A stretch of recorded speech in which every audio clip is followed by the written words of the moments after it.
Deconverted Man here. JenkScars uploaded a video called Challenging Atheist Position. Where do you get your, quote, capital T truth, end quote, from?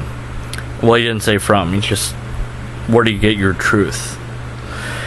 He complains about the word atheist and its definition while offering us no dictionary to check his definition of the word itself, so I can't really discuss that since he offered no citation of where he got the dictionary definition from that he utilized in his video. Way to make it something that I can't respond to. Wait, let me check below his video. Maybe he has it in the description. Let's see. Nope. No citation. Just making sure. So then he asks, after appealing to circular reasoning, because he quotes the Bible as if that matters to me, and then says, well, it says there that blank is the truth, blah, blah, blah, so where do you get yours from? First of all, let's not use bad logic. Let's start there, okay?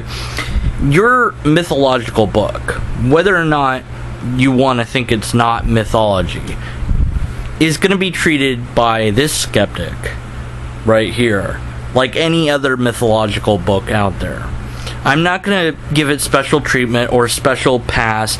In fact, I'm actually far more critical of this one because I actually studied the bleep out of it and learned about it because I was a Christian myself. So I'm far more critical of the Holy Bible than I am other religious texts, mostly because I haven't really studied them and I really see no need to. Here's the thing. If I tell you that I have wasabi, I can show you I have wasabi. Well, this technically only has a little bit of wasabi in it, but it's still a bottle with wasabi inside of it. So, okay, I've made my point. I said I have something, and then I demonstrated that I indeed do have something. That's called empirical evidence. Now, there are things we can do to test the contents of this wasabi. And we could send it to laboratories and have them test it. And we could send it to multiple laboratories and make sure that the test results are accurate across the board. And when we get back, as we should, similar or the exact same results, then we can know with a confidence that it has X, Y, and Z in it because that's what we found out to be the case. So we have empirical evidence and a repeatable test that we can perform on my wasabi. We don't need a logically coherent argument because those two things beat the bleep out of needing a logical argument for something. But if we don't have the first two, then the only thing we could have would be the last one, which is a logically coherent argument. And you obviously don't have that because all you've done is appeal to circular reasoning. You say, well, this Bible that I think is true said that it was true and said it has the truth in it, therefore it's true and has the truth in it. Now, how do I know that it's really true? Because blah? No answer.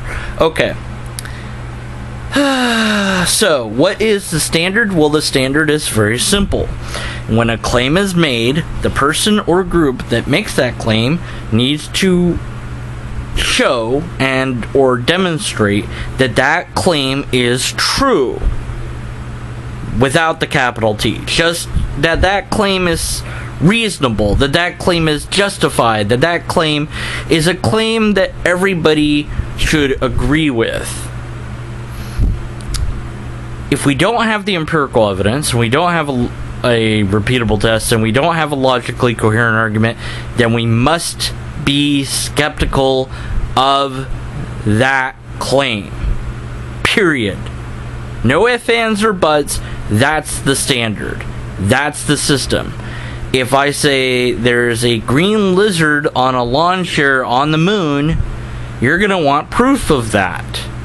You should want proof of that, and if you don't care or you don't want proof of that, then you're not a critical thinker and we're done. And it really wouldn't surprise me if you didn't care.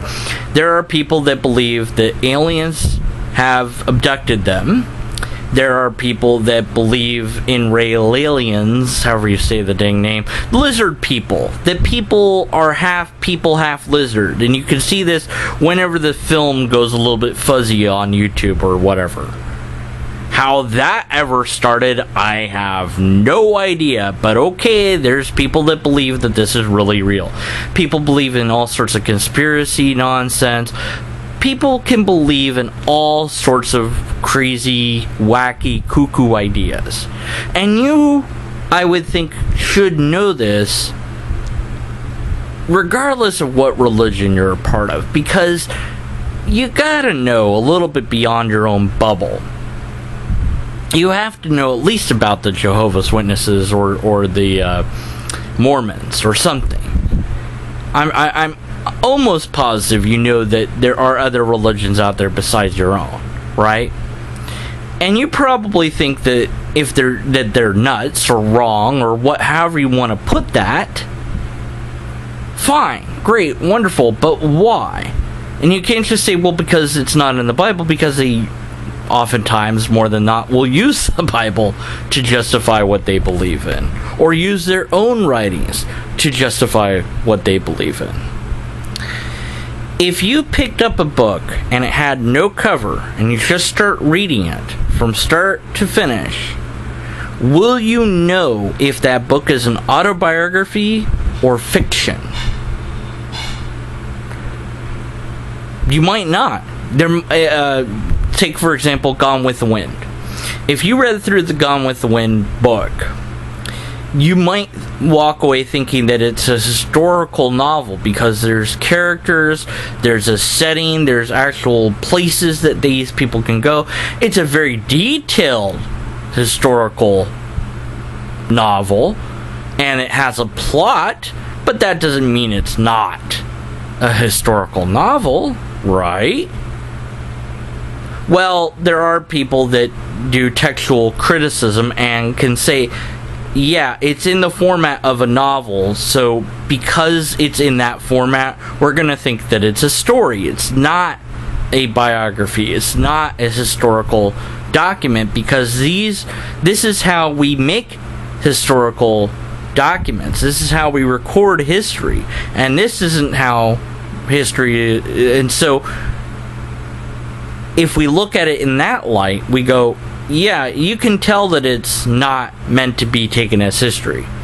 When you apply textual criticism to any mythological book out there, including the one that you happen to believe in, you'll find that most of the things in there are stories. Stories that share similarities with other mythological stories.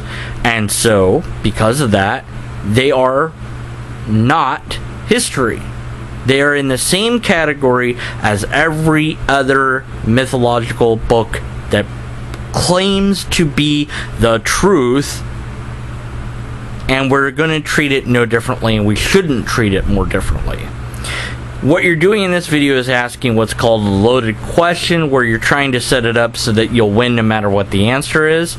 You're saying, I have the truth, so what's your standard of the truth? No, you don't have the truth. You don't. You have logical fallacies, but you can't get to a conclusion that's coherent by using logical fallacies.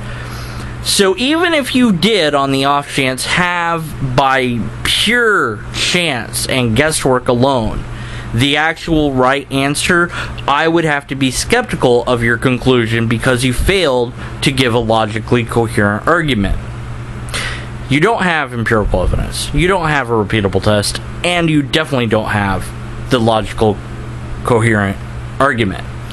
And until you have one of those things, I'm going to be just as skeptical of your ideas as I would be of any other religion that's out there.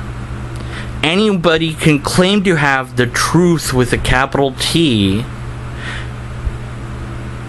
but who can demonstrate that? Can you? Without making logical errors? I doubt it. Unless and until we have a logically coherent argument, we must continue to be skeptical of the conclusion.